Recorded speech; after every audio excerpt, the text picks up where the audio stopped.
Chemistry class 10 बाप चौथों सबक करणो हिस्सो ॿियो मुख़्तसिर सवाल। आवां केमिस्ट्री उस्ताद नजुल्ला चन्ना आवां के सिंध ऑनलाइन स्कूल में भलीकार। असांजे अॼोके लेक्चर जो मौजू आहे मुख़्तसिर सवाल शॉर्ट क्वेश्चन।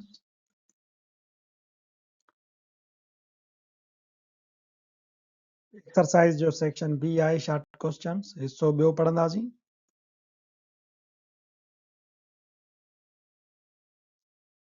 सवाल number 5 what is peptide bond. Peptide bond छा आहे, how it is formed, peptide bond कीअं ठहंदो आहे, and also explain dipeptides and tripeptides. ऐं डायपेप्टाइड ऐं ट्राइपेप्टाइड पिणु सम्झायो। Peptide bonds are formed as two amino acids are joined together to form a protein. Peptide bond ॿिनि amino acids जे विच में ठहंदो आहे। हिकिड़ो अमाइनो एसिड असांजो हीअ आहे, ॿियो अमाइनो एसिड असांजो हीअ रेड कलर वारो आहे, ऐं टियों अमाइनो एसिड असांजो हेॾा आहे।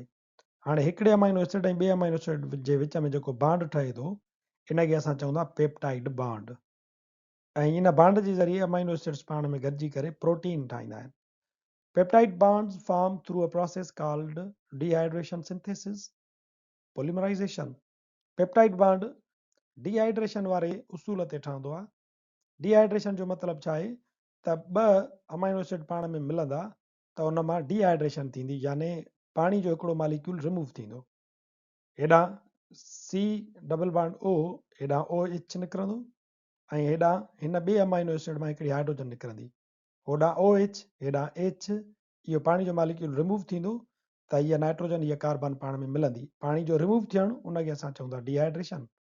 ऐं ईअं हिकिड़ो यूनिट ॿिए सां, ॿियो अमाइनो एसिड टे सां ऐं टियों चौथे सां मिलंदो वेंदो, डिहाइड्रेशन थींदी वेंदी, हिकिड़ो पॉलीमर ठहंदो यानी गुच्छो ठहंदो अमाइनो एसिड्स जो। तंहिंजे करे इन प्रोसेस खे पॉलीमराइज़ेशन असीं चऊं था। Polymerization is a process in which monomers are joined together to form polymers. Polymerization हिकिड़ो अहिड़ो मरहलो आहे जंहिंमें मोनोमर हिकिड़ो हिकिड़ो यूनिट पाण में मिलंदो वेंदो ऐं वॾो गुच्छो ठहंदो, वॾो पॉलीमर ठहंदो। तंहिंजे करे हिनखे चइजो पॉलीमराइज़ेशन। पॉलीमर माना गुच्छो, पॉलीमराइज़ेशन यानी गुच्छे ठहण जो अमल। A water molecule is formed as a byproduct. हाणे जीअं त डिहाइड्रेशन थी थिए, ॿ अमाइनो एसिड पाण में मिलनि था त पाणी जो मालिक्यूल रिमूव थो थिए, तंहिंजे करे पाणी जॾहिं अमाइनो एसिड पाण में मिलंदा वेंदा त पाणी ॿाहिरि निकिरंदो ईंदो, ऐं उहो पाणी इन पॉलीमराइज़ेशन में बाय प्रोडक्ट तौर ते ठहंदो आहे।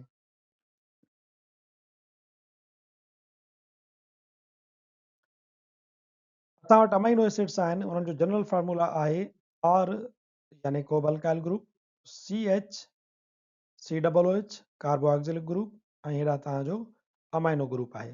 हाणे ही अमाइनो एसिड जो हिकिड़ो फार्मूलो आहे। इनखे असां बाय फंक्शनल ग्रुप चवंदा आहियूं, छो त हिकिड़ो फंक्शनल ग्रुप अथसि अमाइनो ऐं ॿियो फंक्शनल ग्रुप अथसि हिन वटि कार्बोक्सिलिक एसिड। अमाइन ऐं कार्बोक्सिलिक एसिड ॿ फंक्शनल ग्रुप आहिनि, तंहिंजे करे हिनखे चवंदा बाय फंक्शनल ग्रुप। हाणे ही हिकिड़ो अमाइनो एसिड मिसाल जे तौर ते, ही ॿियो अमाइनो एसिड, हाणे हेॾा हीअ हाइड्रोजन रिमूव थींदी, हीअ एच निकिरंदी ऐं हेॾा आहे ओ एच निकिरंदो। हेॾा ॾिसो, हीअ तव्हांजो हिकिड़ो ब्लू वारो हिनखे रिप्रेज़ेंट करे थो, हीअ ॻाढ़े वारो हिनखे रिप्रेज़ेंट करे थो।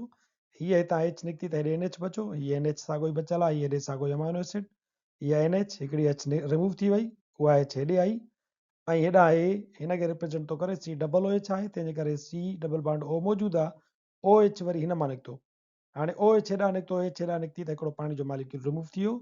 ईअं ॿ अमाइनो एसिड पाण में मिलिया, ऐं वरी टियों अची करे अमाइनो एसिड मिलंदो, उहो बची करे हिननि खे जॉइन कंदो। जेकॾहिं ॿ अमाइनो एसिड पाण में मिलनि था ऐं प्रोटीन थी ठहे त असां हुनखे चवंदासीं डायपेप्टाइड प्रोटीन। ऐं वरी जेकॾहिं टे अमाइनो एसिड पाण में मिलनि था, जेका प्रोटीन टिनि अमाइनो एसिड्स मां ठहंदी, त उनखे असां छॾींदासीं ट्राइपेप्टाइड प्रोटीन। हीअ अमाइनो एसिड आहे 1, हीअ अमाइनो एसिड 2 आहे, अमाइनो एसिड 1 अमाइनो एसिड असांजो 2। हाणे छा थींदो, तव्हांजो हेॾां असांजो कार्बन वारो हीअ एच हितां रिमूव थींदो, ऐं हिन अमाइन ग्रुप मां हीअ एच रिमूव थींदी, ही थी वियो H2O, पाणी जो मालिक्यूल रिमूव थी वियो। ही असांजो अमाइनो एसिड 2 ऐं अमाइनो एसिड 1 पाण में जेके आहिनि उहे ॿई मिलंदा। हाणे जेको ही नाइट्रोजन जो हितां बांड ख़ाली थियो, कार्बन जो बांड हितां ख़ाली थियो, ही बांड ओ हिन ख़ाली थियल बांड सां मिलंदो, हिते कार्बन नाइट्रोजन पाण में मिलिया, ही कार्बन नाइट्रोजन पाण में मिलिया, हिन बांड खे असां चवंदा पेप्टाइड बांड। ऐं ॾिसो त हिन में ॿ अमाइनो एसिड मौजूदु आहिनि, तंहिंजे करे डाय पेप्टाइड प्रोटीन आहे। हिन में 3 अमाइनो एसिड मौजूदु आहिनि त इनखे चइबो ट्राई पेप्टाइड प्रोटीन।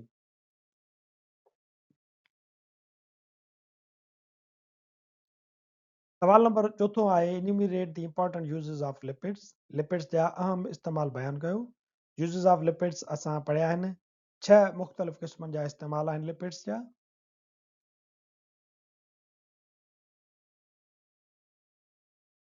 नंबर पहिरियों इस्तेमाल आहे they act as transporter of fatty acids and fat soluble vitamins vitamin A D E and K in body. Lipids fatty acids जे ट्रांसपोर्ट तौर ते कमु कंदा आहिनि। फैटी एसिड खे हिकिड़े हंधा खणी ॿिए हंध ताईं पिणु पहुचाईंदा आहिनि। ऐं फैट सॉल्युबल जेके विटामिन्स आहिनि उहे पिणु लिपिड्स में वञी करे महफ़ूज़ थींदियूं आहिनि। असांखे ख़बर आहे त लिपिड जो हिकिड़ो फॉर्म फैट आहे, तंहिंजे करे उहे विटामिन्स जेके फैट सॉल्युबल आहिनि उहे फैट में स्टोर थींदियूं आहिनि, जमो थींदियूं आहिनि ऐं वक़्त सिर असांजे जिस्म खे असांजे उज़वनि खे जीअं कमकार लाइ विटामिन जी ज़रूरत पवंदी आहे त उतां फैट मथां जेका ॻरियल विटामिन्स आहिनि उहे खणी ऐं जज़ब करे ऐं पंहिंजे कमकार खे बहितर बणाईंदा आहिनि। नंबर ॿियो some lipids reduce cholesterol in body. कुझु लिपिड्स जा क़िस्म अहिड़ा आहिनि जेकी असांजे जिस्म जे अंदरि कोलेस्ट्रोल खे घटाइण में किरदारु अदा कनि था। मिसाल जे तौर ते 2 लिपिड जा तव्हां फॉर्म्स पढ़िया आहिनि। हिकिड़ो आहे फैट ऐं ॿियो आहे असां वटि ऑयल। हाणे फैट चर्बी खाइण सां इहो थींदो आहे त असांजे जिस्म मंझि चर्बी वञी करे जमो थींदी वेंदी ब्लड जूं जेके बि वीन्स आहिनि, आर्टरीज़ आहिनि उन्हनि मंझि, त उते इहो कोलेस्ट्रोल जी सूरत में ब्लड जी रगुनि खे बंदि कंदो, चर्बी अंदरि जमो थींदी त कोलेस्ट्रोल जमो थींदो। पर असां ऑयल वापराईंदा आहियूं। ऑयल इन जेको कोलेस्ट्रोल जमो थिए पियो फैट जी सूरत में, उहो ऑयल वरी जॾहिं असां खाईंदा आहियूं वापराईंदा आहियूं त अहिड़े कोलेस्ट्रोल खां फ्री हूंदो आहे। यानी ऑयल लिपिड जो अहिड़ो क़िस्म आहे जेको असांजे जिस्म में कोलेस्ट्रोल जी लेवल खे घटाईंदो आहे या उनखे ज़ाब्ते में रखंदो आहे। Number 3 fats and oils are used for cooking and frying of food. चर्बी ऐं तेल रध पचाव में कमु ईंदा आहिनि।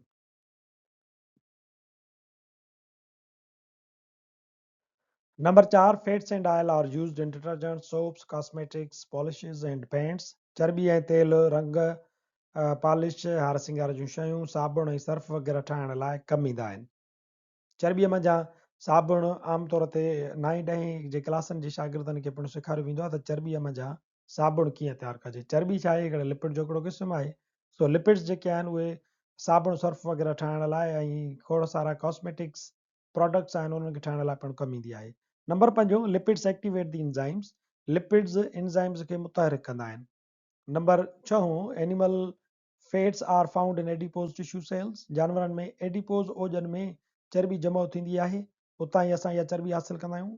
Animals secret milk from which butter and ghee is obtained. जानवरनि मंझां खीर पैदा थींदो आहे, असांखे हासिलु थींदो आहे ऐं उन ई खीर मां ई असां मखण ऐं गिहु हासिलु कंदा आहियूं। Butter and ghee are use for cooking and frying of food for preparing bakery products and sweets. इहो गिहु ऐं मखण ई आहे जेको असां रध पचाव में बि इस्तेमालु कंदा आहियूं। तोड़े बेकरीअ में या केकनि वग़ैरह में जेके बि शयूं तयारु थियनि थियूं उन्हनि में इहे ॿई इस्तेमालु थींदा आहिनि।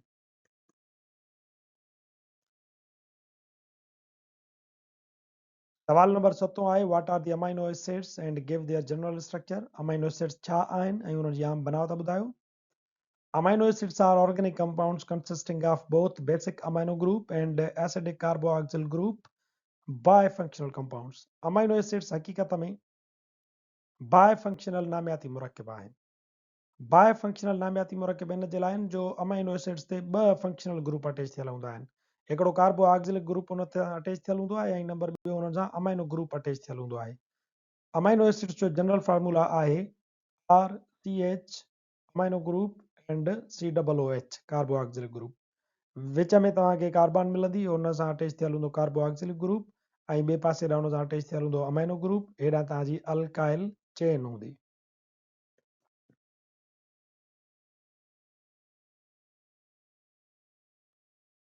सवाल नंबर 8 आहे what is vitamin D, give its sources and importance. Vitamin D छा आहे, इन जा ज़रिया ऐं अहमियत लिखो।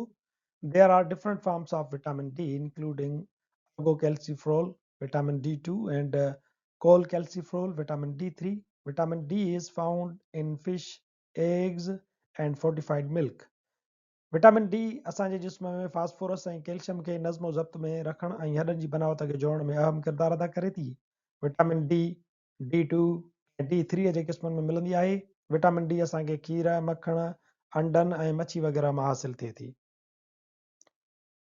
इंपॉर्टेंस विटामिन डी जी इहा आहे त उहा असांजे हॾनि खे मज़बूत करण में किरदारु अदा कंदी आहे ऐं असांजे ॾंदनि खे पिणु मज़बूत करे थी। हॾनि जी वात वीज में पिणु विटामिन डी जी तमामु घणी ज़रूरत पवंदी आहे। इहो इन जे लाइ जो असांजे जिस्म जे अंदरि कैल्शियम ऐं फास्फोरस जी मेटाबॉलिज़म खे कंट्रोल कंदड़ विटामिन डी आहे ऐं इन्हनि फास्फोरस ऐं कैल्शियम जी मदद सां ई हॾनि जी वात वीज थींदी आहे ऐं असांजा जेके ॾंद आहिनि उन्हनि जी पिणु वात वीज थींदी आहे। जेकॾहिं विटामिन डी असांजे जिस्म में खोट में आहे त असांजे जिस्म जे अंदरि हॾनि जूं बीमारियूं पैदा थींदियूं आहिनि, जंहिंजे करे हॾा या त पोरा पैदा थींदा आहिनि या वरी उहे नरम पैदा थींदा आहिनि। मिसाल जे तौर ते रिकेट्स हिकिड़ी बीमारी आहे जेकी ॿारनि में हॾनि जे कमज़ोर थियण उन्हनि जे नरम थियण खे चइबो आहे।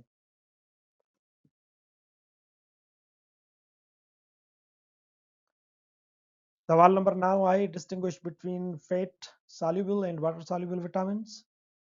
चर्बीअ में ॻरंदड़ ऐं पाणीअ में ॻरंदड़ विटामिन्स जे विच में फ़र्क़ु बयानु कयो। फैट सॉल्युबल विटामिन्स ऐं वाटर सॉल्युबल विटामिन्स में कुझु फ़र्क़ु थियनि था। मिसाल जे तौर ते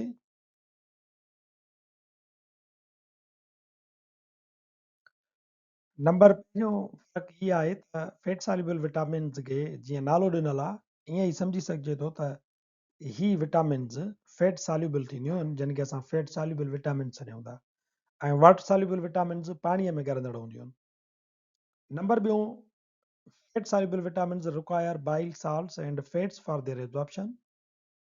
फैट सॉल्युबल विटामिन्स खे ॻरण जे लाइ बाइल साल्ट्स ऐं चर्बीअ जी ज़रूरत पवंदी आहे, जॾहिं त वाटर सॉल्युबल जेके विटामिन्स आहिनि उहे असांजे जिस्म में आसानी सां जज़ब थी वेंदियूं आहिनि, छो त उन्हनि खे ॻरण जे लाइ जज़ब थियण लाइ पाणी जी ज़रूरत हूंदी आहे।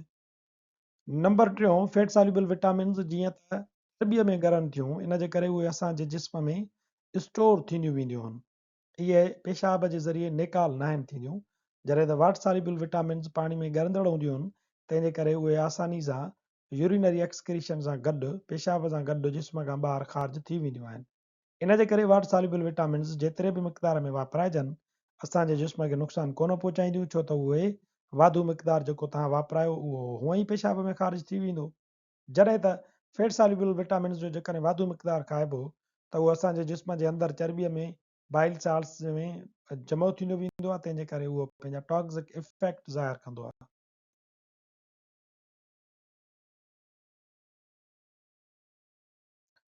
नंबर चौथो फ़र्क़ु आहे fat soluble vitamins are generally stored in liver. Fat soluble vitamins वञी करे घेरे में जमो थींदियूं वेंदियूं आहिनि ऐं वाटर सॉल्युबल विटामिन्स जेके आहिनि उहे असांजे जिस्म में जमो न आहिनि थींदियूं। सिर्फ़ु विटामिन B12 जेका आहे उहा जमो थींदी आहे, बाक़ी सभु विटामिन्स पाणीअ जे ज़रिए असांजे जिस्म खां ॿाहिरि ख़ारिज थी वञनि थियूं।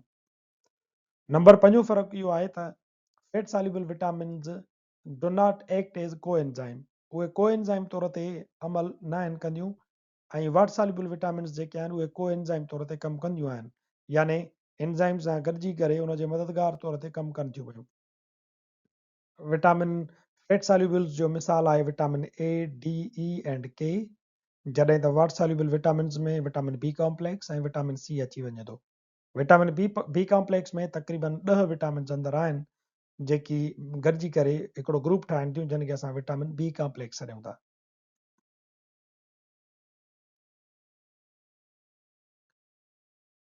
सवाल नंबर 9 सां गॾु असांजो section B short questions part 2 पुॼाणी ते पहुचे थो। वरी हाज़ुर थींदासीं नए लेक्चर सां गॾु, तेसिताईं ॾिसंदा रहो सिंध ऑनलाइन स्कूल।